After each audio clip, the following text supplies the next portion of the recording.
मित्रों नमस्कार। कैसे हैं आप लोग। मित्रों, हमारी श्रृंखला इस चैनल पर यह चल रही है कि आपको किसी खास ऑर्गन से संबंधित कोई रोग हो जाता है और वह रोग नहीं कंट्रोल हो रहा है, उसके लिए दवाएं पहले से खा रहे हैं फिर भी कंट्रोल नहीं हो रहा है, तो एक्यूप्रेशर के कुछ बिंदुओं का भगवान ने शरीर के हाथ में बहुत सारे ऐसे बिंदु बताए हैं जिस पर दबाव देके आप जिस ऑर्गन से संबंधित रोग हो, जिस ऑर्गन से संबंधित बीमारी हो, उसको धीरे धीरे आप कंट्रोल कर सकते हैं। इसी क्रम में मित्रों, आज मैं आप लोगों को एक हमारा प्रमुख ऑर्गन है पेट, पेट से संबंधित यानी स्टमक, एब्डोमेन नहीं, स्टमक, स्टमक से संबंधित जो भी समस्याएं हैं उसको आप कैसे दूर कर सकते हैं उसके बारे में मैं बताने जा रहा हूं। थोड़ा सा हमको स्टमक के बारे में, चूंकि हमें किसी रोग के बारे में बताने से पहले उसके बारे में थोड़ा समझ लेना जरूरी है। स्टमक जो है यह हमारे पाचन तंत्र का सबसे महत्वपूर्ण अवयव है, जो एसोफेगस से जुड़ा हुआ होता है, हमारे ग्रास नली से जुड़ा होता है। यह डायफ्राम रेखा के नीचे शरीर के बाईं ओर स्थित रहता है। मशक के आकार का यह अवयव लगभग 25 से 30 इंची लंबा और 13 इंची चौड़ा होता है। ग्रास नली और आमाशय के संधि स्थल को कार्डिया कहते हैं और इसका अंतिम सिरा जो होता है उसको हम पाइलोरस कहते हैं। पक्वाशय पाइलोरस कहते हैं, जो जाके ड्यूडेनियम यानी पक्वाशय में जाकर मिलता है। ग्रास नली से आमाशय में भोजन पहुंचाने पर आमाशय के अंदर की झिल्लियों में आकुंचन एवं प्रसारण शुरू हो जाता है। लगभग 4 घंटे तक आमाशय में भोजन के विलोडन की क्रिया चलती रहती है। आमाशय की झिल्लियों से रेनिन और पेप्सिन नामक पाचक रसों का स्राव होता है, जो प्रोटीन को पेप्टोन में बदलने में सहायक होता है। आमाशय में स्रावित अम्ल के माध्यम से आहार एक लस्सेदार गाढ़े रस के रूप में परिवर्तित होकर पक्वाशय में पहुंच जाता है। ठीक है, इस तरह से क्या होता है कि हमारे जो भोजन के पचने की प्रक्रिया जो है, भोजन को ये जब हम पेट में खाते हैं और उसकी प्रक्रिया कैसे बनती है इसके बारे में मैंने बताया। आमाशय का आकार कितना है उसके बारे में मैंने बताया। लेकिन एक बात याद रखिएगा कि जो यह आमाशय का आकार जो है 25 से 30 इंची लंबा और 13 इंची चौड़ा, एक औसत लंबाई चौड़ाई के व्यक्ति के लिए है, लेकिन यह शरीर के लंबाई चौड़ाई के हिसाब से बढ़ घट सकता है।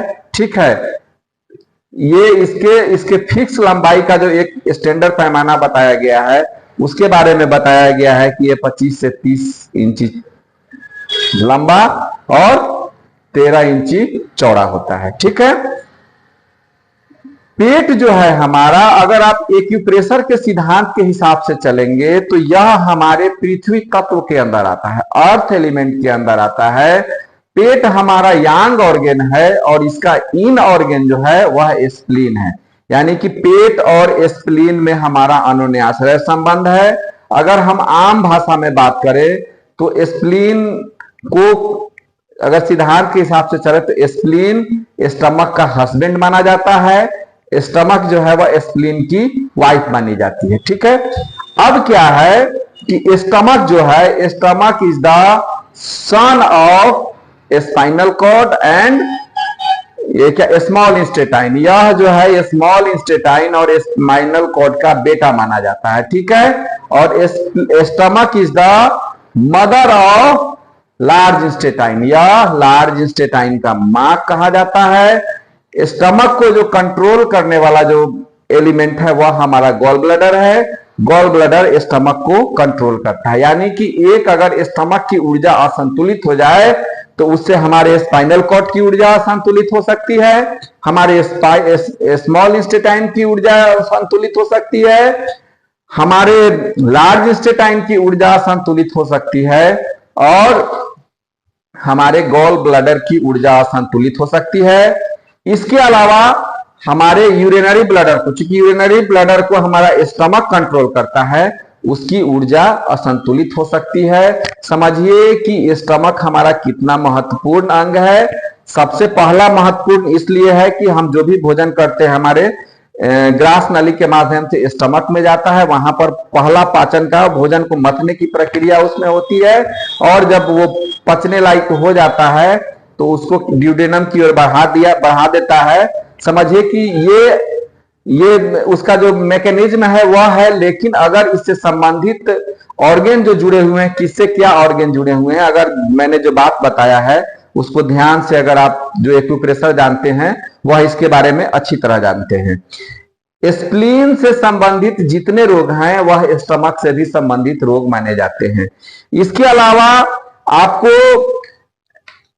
प्लीहा और ये स्प्लीन और पैनक्रियाज में जब असंतुलन हो जाए, शरीर के अंदर बेचैनी हो जाए, हमारे वक्षस्थल में किसी प्रकार का तकलीफ हो, महिलाओं में स्तन रोग की समस्या हो, मासिक स्राव संबंधी तकलीफ हो, शरीर के निचले भाग का लकवा हो, मसूड़ों का सूजन हो, दांतों में क्षय होता हो, पैर के बाहरी भाग में दर्द हो, जोड़ों में दर्द हो, ओठों में सूजन, विशेष करके ऊपरी ओठ में अगर सूजन हो जाए, डकार की समस्या हो, इंडाइजेशन की समस्या हो, इंसान के अंदर जिद की प्रवृत्ति हो जाए, चाहे कुछ भी हो जाए हम वही करेंगे, इस तरह की समस्या हो, कब्ज और ये लूज मोशन की समस्या हो, या पेप्टिक अल्सर की समस्या हो, तो हम स्टमक का ट्रीटमेंट करके हम एक बार देखते हैं, अगर उससे कंट्रोल होता है तो ठीक, नहीं तो हम लोग स्टमक स्प्लीन का ट्रीटमेंट करते हैं।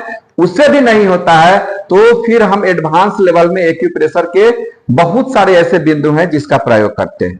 अब अगर हम स्प्लीन के स्टमक के स्थान के बारे में बात करें तो ये हमारा दाहिना हाथ है। आयुर्वेदिक तुल्यार्थ सिद्धांत के हिसाब से चलेंगे तो ये जगह जो है हमारा, ये आपको बता दे रहे हैं हाथ पर इंडिकेशन करके,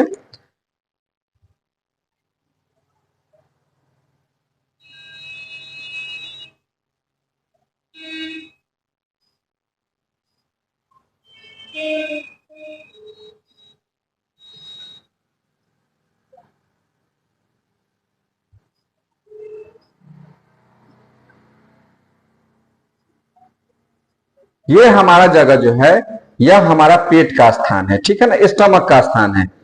ये थोड़ा सा ये नीचे हो गया है। आप यहां पे चलिए, जो मैंने बिंदु बताया है इसको मैंने ब्लैक कलर लगा के बता दे रहा हूं। ये हमारा मेन स्थान जो है यह हमारा स्टमक का स्थान है। इसको अगर आप टीसीएम के हिसाब से चलेंगे तो यहां सीधी बड़ा बिंदु है। अगर किसी को स्टमक में किसी प्रकार की समस्या हो जाए तो कलम लेंगे और जहां मैंने ब्लैक कलर लगाया है उस पर ऐसे ऐसे आप प्रेशर देंगे, ठीक है। ये जो है इसको ऐसे ऐसे प्रेशर देंगे, ठीक है। अगर स्टमक संबंधी कोई रोग होगा तो यहां बहुत अधिक दर्द करेगा। इसको थोड़ा सा दाएं बाएं भी घुमाकर देख लेंगे। इस पर देख लीजिएगा, ये जो है ना, ये हमारा ये ग्रास नली से चल के ये जो है हमारा ये पूरा भाग जो है स्टमक का भाग है, ठीक है ना। इसको अगर स्टमक संबंधी कोई रोग हो, गैस हो जाए, कब्ज हो जाए, दांत में किसी प्रकार का दिक्कत हो, ऊपरी ओठ में सूजन हो, महिलाओं के वक्ष स्थल से कोई समस्या हो, मासिक धर्म जैसी समस्या हो, तो आप इस पर अगर 2 से 2.5 मिनट कंटिन्यू कलम के माध्यम से ही ऐसे ऐसे मालिश करते हैं तो देखिएगा कि आपके स्टमक के ऑर्गन पर क्या होगा कि ऑर्गन यहां से एक्टिवेट होगा, और जब हमारा स्टमक एक्टिवेट होगा तो स्टमक से जुड़ा हुआ कोई भी समस्या, देख लीजिएगा ये इसके नीचे आएंगे तो ये वाला भाग जो है ये स्टमक का भाग है और ये हमारे ग्रास नली का भाग है। हो सकता है कि हम इसका चित्र ठीक ढंग से ना बनाए हो, लेकिन यही एरिया है जहां मैं आपको बता रहा हूं।